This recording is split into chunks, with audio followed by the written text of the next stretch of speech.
Let's talk about Gen AI impacts on designers. The first one here, I want to talk about interface prototyping, visual design, interaction design. Figma AI has introduced significant advancements in interface prototyping, visual design, and interaction design. So now with a simple text prompt like create a mobile e-commerce checkout screen with a product summary, payment options, and a place order button, you could just give it to that and it can generate something for you, and then you can refine it after that. It's amazing. Go on YouTube and go take a look at some of the demos, and you'll see what I'm saying. It's a real step forward. It's something that I heavily promote to my clients. So um, the next thing is drafting user personas. So ChatGPT can significantly streamline the creation of user personas, and you can summarize insights from user interviews, surveys, and research data. And by using prompts like create a user persona based on all these interview notes, including the pain points, the goals, and behavior patterns, it can quickly generate detailed personas and reduce manual effort. And so this can help teams identify audience segments faster while keeping a consistent format across personas. But of course, designers will still need to validate and iterate. And also, if you have a lot of this data, you might need to use one of those bigger models with larger context windows. Okay, now let's talk about visual design. So for drafting website content, Jasper really stands out. And it's got pre-built templates for headlines and product descriptions and call to action phrases. And it gives a structured approach to help designers and marketers quickly create engaging and conversion focused content while maintaining consistency across the project. Now, we've used ChatGPT to do this kind of stuff before, but it's not going to give the same level of clarity and alignment that something that's really customized like Jasper will do. Um, Now, for visual content creation, Runway is amazing. So go take a look at some of the videos that they have, and it can create highly realistic videos from just mere text prompts, and there's some amazing demos out there.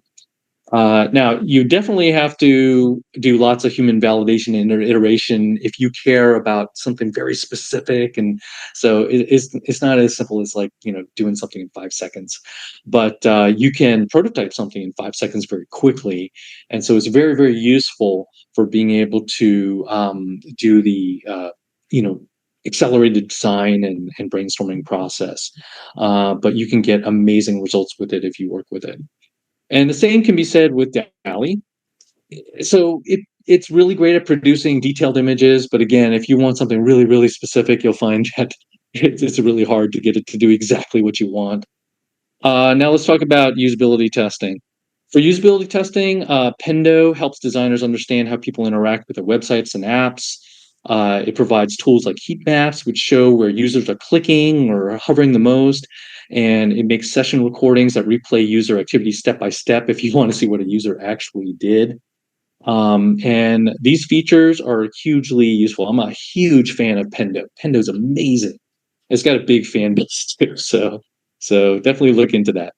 Now, Hotjar offers similar usability testing tools, including heat maps and session recording and things like that.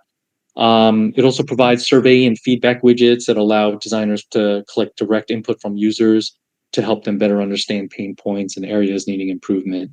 So both these tools aim to give designers clearer insights into user behavior, making it easier to improve the user experience with data-driven decisions.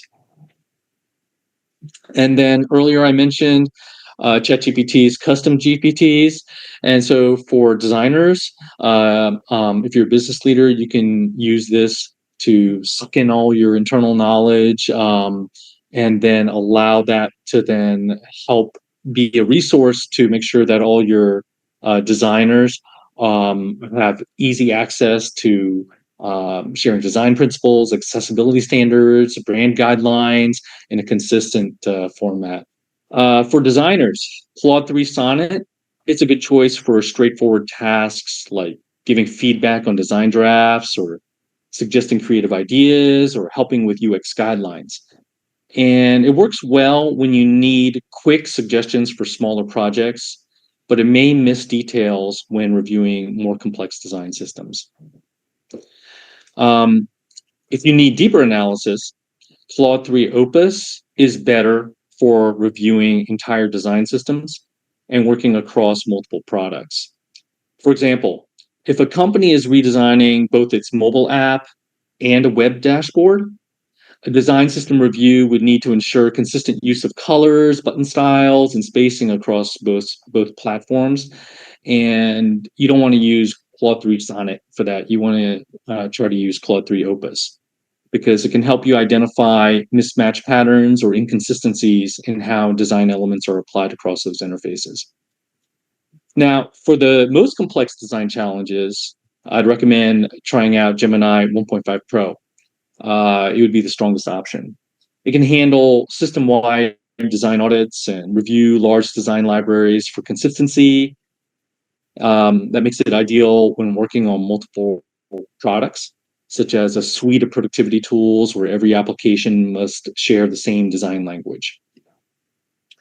So the right model depends on the scope of your project. Again, smaller models are fine and cheap and great if you want quick creative input, while the more advanced models are kind of necessary if you want to use them for design consistency analysis across large and complex products.